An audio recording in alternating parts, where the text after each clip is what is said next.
కొంత విద్యార్థులను చైతన్యపరిచి ప్రభుత్వం పైన ఒక ప్రజాస్వామ్యబద్ధమైన ఒక ఒత్తిడి కలుగజేయాలని చెప్పని మేము సమాలోచన చేస్తామంటే మన ఆర్ట్స్ కాలేజ్కి పోకముందే ఎక్కడోళ్ళని అక్కడ అరెస్ట్ చేసేసి ఈ పోలీస్ స్టేషన్లో కొంతమందిని ఆ పోలీస్ స్టేషన్లో కొంతమంది పెట్టినారు. ఇది ప్రజాస్వామ్య పాలన అవుతుందా? Is this democracy? ఏం రేవంత్ రెడ్డి ఏమన్నా గుర్తుదారా ఏమైనా తెలంగాణకు? భారత రాజ్యాంగం అమలు కాదు ఐడా? ఇది ఎక్కడ నిరంకుశత్వం? ఇది వాట్ నాన్ సెన్స్ హ్యాపెనింగ్? ఇట్లనే చేస్తామని చెప్పని అధికారంలోకి వచ్చిందా మీరు? మీరు చెప్పండి. మేము చేసే తప్పు అయితే మమ్మల్ని ముక్కు నెలకు రాసి వెళ్ళిపోతాం మేము. Is it not our democratic right to demand for the implementation of the constitutional court judgement? అరే జడ్జిమెంట్ అమలు చేయమని అడగకూడదు అని అంటే ఇది ఎక్కడ రాజ్యం రాబా? ఇది నువ్వు హిట్లర్ రానయ్యా రేవంత్ రెడ్డి? నువ్వు ముస్సోలినివా? ఏం రాజ్యమా ఇది? మన్నట్లా చేసిండ్రు. సరే మీరు ఆర్ట్స్ కాలేజ్ బయట కూర్చొని మాట్లాడొద్దు కదా అని చెప్పనంటే ఇవాళ గెల్లు శ్రీనివాస్ యాదవ్, ఇదే కడారి స్వామి, తుంగబాలు, పాపం వీళ్ళంతా విద్యార్థులు, గ్రూప్ 1 విద్యార్థుల కోసం అని చెప్పని అన్నయ్య చూడ్రిగా this was the permission letter అన్న. ఇది సుందరయ్య విజ్ఞాన కేంద్రం. గమ్మతేం చేసిండ్రు, తెలివి చేసిండ్రు. నిన్న ఇదే సోమాజిగూడ ప్రెస్ క్లబ్లో పత్రికా సమావేశాన్ని నిర్వహించాలా, రౌండ్ టేబుల్ లెక్క నిర్వహించాలా అని చెప్పని ముందు అనుకున్నారు వీళ్ళు. అదే టైంకు కాంగ్రెస్ పార్టీ ఒక పార్లమెంటు సభ్యుడు ఇంక కొంతమంది అంతా కుట్రబన్ని ఏదో కౌంటర్ కథ అనేది పెట్టిండ్రాడ. మేము అనుకున్నాం we don't want have confrontations, we want have a democratic dialogue, consultations. ఇది ప్రజలు చర్చ జరగాల, ప్రజాస్వామ్యబద్ధంగా హైకోర్టు తీర్పును అమలు చేయించేట్టుగా ఒత్తిడి జరగాల. మేమన్నా ఇక్కడ వద్దువా మరి మనం లెటర్స్ షిఫ్ట్? వాళ్ళు కుట్ర చేస్తున్నారు, పంచాయతీ కాలం చూస్తున్నారు, వాళ్ళు గొడవలు జరగాలని చూస్తున్నారు. చిల్లర పంచాయతీ చాట్ల తాడు పోసి కుక్కలకు పంచాయతీ పెట్టినట్టు రేవంత్ రెడ్డి గారు చూస్తూ ఉన్నారు. ఇలా మనం ఆ పంచాయతీలో పడొద్దు, మనం లెటర్స్ ఆల్టర్నేట్లీ షిఫ్ట్ అని చెప్పని అప్పటికప్పుడు ఇగో పాపం గెల్లు శ్రీనివాస్ యాదవ్ సుందరయ్య విజ్ఞాన కేంద్రంలో పర్మిషన్ తీసుకున్నారు. పర్మిషన్ తీసుకున్నానా? అప్లై చేసిండ్రు, వాళ్ళు పర్మిషన్ ఇచ్చిండ్రు. ఇది లెటర్ అనా? ఈ పర్మిషన్ తీసుకున్న తర్వాత ఏం జరిగిందో ఒక్కసారిగా వీడియోలో చూడండి మీరుగా.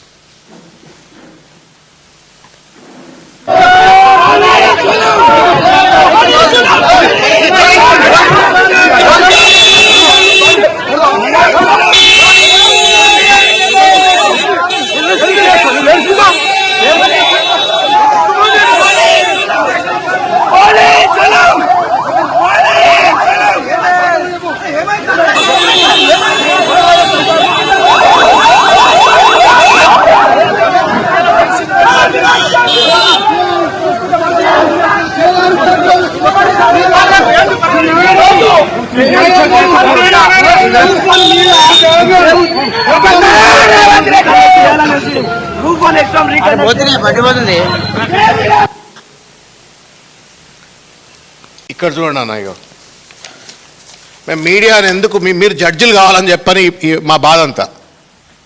మీరు జడ్జిలు కావాలి. ఇప్పుడు కాన్స్టిట్యూషనల్ కోర్టులో, రాజ్యాంగ కోర్టులో తప్పని చెప్పిండ్రు, ప్రజా కోర్టులో మీరు చెప్పండి మేమైనా తప్పు చేస్తున్నామా చెప్పండి. ఇది హైకోర్టు తీర్పు అమలు చేయమని అడిగితే గొడ్లను బాదినట్టు బాధతా ఉన్నారు. చూడండి, కడారి స్వామి యాదవ్ గొంతు బట్టి పిసుకుతున్నారు, చచ్చిపోతాడు ఏమన్నట్టు పిసికే ప్రయత్నం. గట్టోడు కాబట్టి జర తట్టుకున్నాడు. మొత్తం కడారి స్వామి, తుంగ బాలు, తర్వాత బొల్లు నాగరాజు, నల్గొండ అంజీ, శ్రీను నాయక్, అవినాష్, సాయి, నాగారం ప్రశాంత్, శ్రీకాంత్, కట్టా శ్రీను, వీళ్ళంతా ముషిరాబాద్ పోలీస్ స్టేషన్లో. హ్యాబిట్స్ పోలీస్ స్టేషన్లో దశరథ్, గెల్లు, ఇంకా చాలామంది హ్యాబిట్స్ పోలీస్ స్టేషన్లో ఉన్నారు. ఏం రాజ్యం ఇది? ఇది ఎమర్జెన్సీ రాజ్యం కాదా?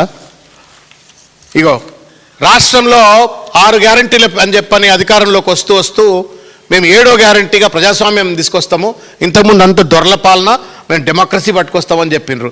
రేవంత్ రెడ్డి ముస్సోలిని, హిట్లర్ పాలన పట్టుకొచ్చినాడు. ఇవాళ 7వ గ్యారంటీగా పోలీస్ అణచివేతను పట్టుకొచ్చినారు. ఇవాళ అక్రమ అరెస్టులు పట్టుకొచ్చినారు. ఇవాళ ప్రజాస్వామిక గొంతులను అణచివేతకు పట్టుకొచ్చినారు 7వ గ్యారంటీగా. ఇవాళ ఇది ఎట్లా న్యాయం అవుతుంది? మీరన్నా చెప్పండి. నేను మిమ్మల్ని ఒకటే కోరుతా ఉన్నా, మీడియా పెద్దలను, మీరు జడ్జిలుగా మారి మీరేం తీర్పులు ఇవ్వాల్సిన అవసరం లేదు. ఆ టీవీలలో, పేపర్లలో రేవంత్ రెడ్డి చెవులలో పడేటట్టుగా దుర్మార్గంగా వ్యవహరిస్తున్నటువంటి ఒక టీజీపీఎస్సీ చైర్మన్కు, తర్వాత వాళ్ళ కొమ్ము కాసేటువంటి ఒక కొంతమంది పాలక పక్షానికి సంబంధించిన వాళ్ళ దుమ్ము దులిపేటట్టుగా దయచేసి కవర్ చేసి చెప్పండి. This is atrocity, abuse of authority. అధికారం చేతిలో ఉంటే ప్రజాపాలన అంటే, పారదర్శక పాలన అంటే కోట్ల రూపాయలు పెట్టి ఉద్యోగాలు అమ్ముకుంటారా మీరు? ఇలా ప్రెస్ మీట్లు పెట్టించినట్టున్నారు. 563 ఉద్యోగాలు, 563 ఉద్యోగాలు అమ్ముకున్నారని మేము అంటలేము. ఎన్ని అమ్ముకున్నారో ఎవరికి తెలియదు. ఆల్ వీఆర్ సేయింగ్ ఇది విచారణ జరపండి అంటున్నాం. విచారణ జరపండి, అభియోగం వచ్చింది కదా, కోర్టు ఇంత పెద్ద మాట చెప్పింది కదా, విచారణ జరపాలనా లేదా? రేవంత్ రెడ్డి ఏమన్నా ప్లాట్ల కొనుక్కున్నట్టు ఇదేమన్నా? ప్రజలకు సంబంధించిన ఉద్యోగాలు, వాళ్ళంతా ఆర్డీఓలు, డిఎస్పీలు, కమర్షియల్ ట్యాక్స్ ఆఫీసర్లు, పెద్ద పెద్ద ఉద్యోగాల్లో కూర్చునే వాళ్ళు. ఆ పోస్టులకు వెళ్ళి నిజంగానే అమ్ముడుపోయినట్టయితే సిగ్గు.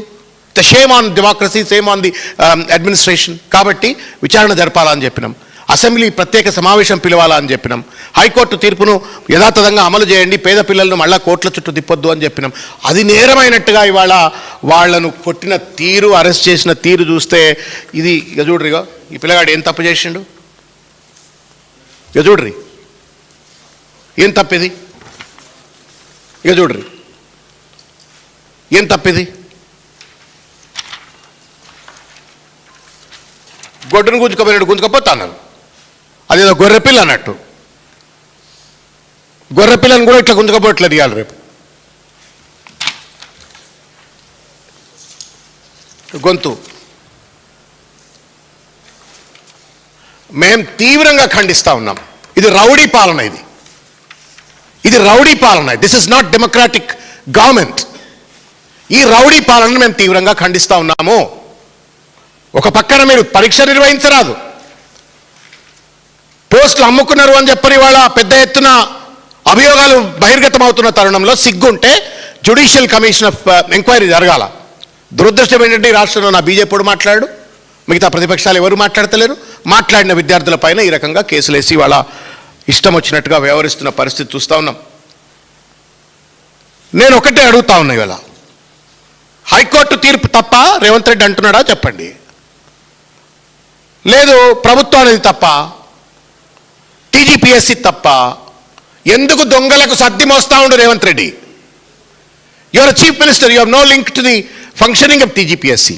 Is an independent autonomous body. ఆయనకు మీ టీజీపీఎస్సీకి నీకేం సంబంధం? నువ్వెందుకు వాళ్ళకి సర్ది మోస్తున్నావు అంటే నీ యొక్క ప్రోద్బలంతో ఏమైనా ఈ తప్పులు జరిగినాయా రేవంత్ రెడ్డి గారు?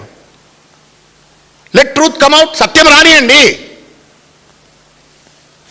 ఇది ఇంత దుర్మార్గంగా ఈరోజు వీళ్ళు వ్యవహరిస్తూ ఉన్నారు.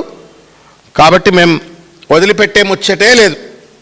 మీరు మీడియా వాళ్ళు కొంత అండగా ఉండండి. ఇది నీది నాది, ఈ పార్టీ ఆ పార్టీ పంచాయతీ కాదు.